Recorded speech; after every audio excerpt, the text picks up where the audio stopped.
안녕하세요. 지슬의 11번째 크라임 리포트입니다. 오늘은 2006년 4월 11일 대전 대덕구 송촌동에서 발생한 택시기사 살인 사건을 이야기해 보려 합니다. 이 사건은 택시기사가 자신의 차량 뒷좌석에서 숨진 차에 발견되며 세상에 알려졌고, 현장에는 미터기 기록과 주행 데이터라는 비교적 구체적인 단서가 남아 있었음에도 불구하고 범인의 탑승 지점과 신원은 끝내 특정되지 않은 차에 장기 미제로 남았습니다. 단서가 있었음에도 사건이 풀리지 않았다는 점에서 이 사건은 수사 과정 그 자체를 되짚어보게 만드는 사건입니다. 2006년 당시에 대전 송촌동은 주거지와 상업시설이 혼재된 지역이었습니다. 낮에는 비교적 평범한 동네였지만 밤이 되면 분위기는 달라졌습니다. 특히 새벽 시간대에는 도로가 한산해지고 택시는 늦은 귀가자나 새벽 이동 수요를 담당하는 중요한 교통수단이 됩니다. 이런 환경은 택시기사에게 익숙한 일상이었지만 동시에 늘 위험을 동반했습니다. 손님과 단둘이 밀폐된 공간에 머무르는 구조, 목적지가 명확하지 않은 이동, 그리고 범죄 발생 시 외부의 즉각적인 개입이 어려운 상황. 송촌동 사건은 바로 이 구조적 취약점 위에서 발생한 사건이었습니다. 피해자는 당시 대전 지역에서 택시를 운행하던 중년의 기사였습니다. 가족과 지인들의 증언에 따르면 그는 평소 성실하게 근무하던 사람이었고, 특별한 원한 관계나 분쟁에 휘말려 있었다는 정황은 확인되지 않았다고 전해집니다. 사건 당일 역시 평소와 다르지 않게 근무를 이어가고 있었던 것으로 보입니다. 경찰은 피해자의 근무 일정과 운행 패턴을 토대로 그날의 이동 경로를 하나씩 복귀하려 합니다. 하지만 여기서부터 사건은 묘한 양상을 띠기 시작합니다. 분명 기록은 남아있는데 그 기록이 사람을 가리키지 않는다는 점 때문입니다. 사건은 피해자가 자신의 택시 뒷좌석에서 숨진 차에 발견되면서 드러납니다. 차량은 송촌동 일대에 정차해 있었고 외부에서 보기에는 큰 이상이 없어 보였다고 전해집니다. 하지만 차량 내부를 확인한 순간 상황은 전혀 달랐습니다. 택시기사는 이미 사망한 상태였고 범행이 차량 안에서 이루어졌다는 사실이 분명해집니다. 경찰은 즉시 현장을 통제하고 감식에 들어갑니다. 택시라는 공간은 작지만 동시에 많은 정보를 품고 있을 수 있는 장소였습니다.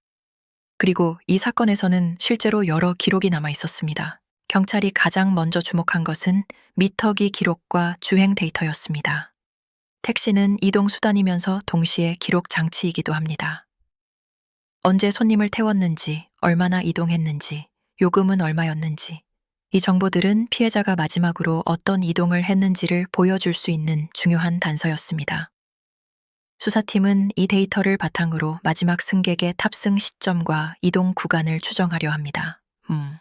하지만 기록은 이동의 결과만 보여줄 뿐 그 안에 있던 사람을 보여주지는 않습니다. 어느 지점에서 누가 탔는지, 그 사람이 어떤 모습이었는지는 여전히 공백으로 남습니다. 경찰은 미터기 기록에 나타난 이동 구간을 중심으로 탐문 수사에 나섭니다. 해당 시간대, 해당 경로 주변에서 택시를 이용한 사람은 없는지, 수상한 인물을 본 적은 없는지 하나씩 확인합니다. 하지만 새벽 시간대의 택시 이용은 일상적이면서도 기억에 잘 남지 않는 경우가 많습니다. 누군가 택시를 타는 장면을 봤더라도 그것이 범죄와 연결될 것이라고 생각하기는 쉽지 않습니다. 이로 인해 증언은 흐릿해지고 수사는 점점 기록과 추정에 의존하게 됩니다. 차량 내부 감식 역시 진행됐지만 결정적인 물증은 확보되지 못한 것으로 알려져 있습니다. 범행 흔적은 있었지만 그것이 특정 인물로 이어질 만큼 선명하지는 않았습니다. 지문, DNA, 기타 물리적 증거들 역시 당시 기술과 환경 속에서는 한계를 드러냅니다.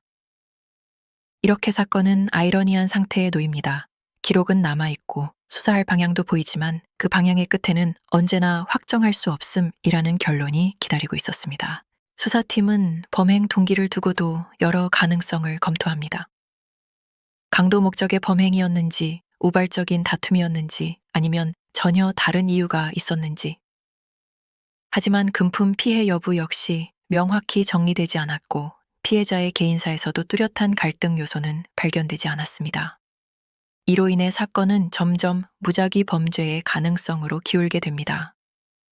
무작위 범죄는 수사에서 가장 어려운 유형 중 하나입니다. 출발점이 없기 때문입니다. 시간이 흐르며 수사는 장기화됩니다. 초기에 집중적인 수사와 탐문은 점차 반복적인 확인 단계로 바뀌고 새로운 제보를 기다리는 국면으로 접어듭니다. 사건은 공식적으로 종결되지 않았지만 사실상 미제 사건의 궤도에 올라섭니다. 이후 이 사건은 여러 방송과 기사에서 반복적으로 재조명됩니다. 미터기 기록은 남아 있었지만 범인은 잡히지 않았다는 표현은 이 사건을 상징하는 문장이 됩니다. 살인죄 공소시효가 폐지된 이후에도 송촌동 택시기사 살인사건은 여전히 해결되지 않은 채 남아 있습니다. 법적으로는 언제든 재수사가 가능하지만 현실적으로는 새로운 단서 없이는 상황을 바꾸기 어렵습니다. 그럼에도 이 사건이 계속 언급되는 이유는 분명합니다. 기록이 남아 있었음에도 진실에 도달하지 못했다는 점, 그리고 그 기록이 지금도 어딘가에서 답을 기다리고 있다는 느낌 때문입니다. 송촌동 택시기사 살인사건은 우리에게 질문을 남깁니다.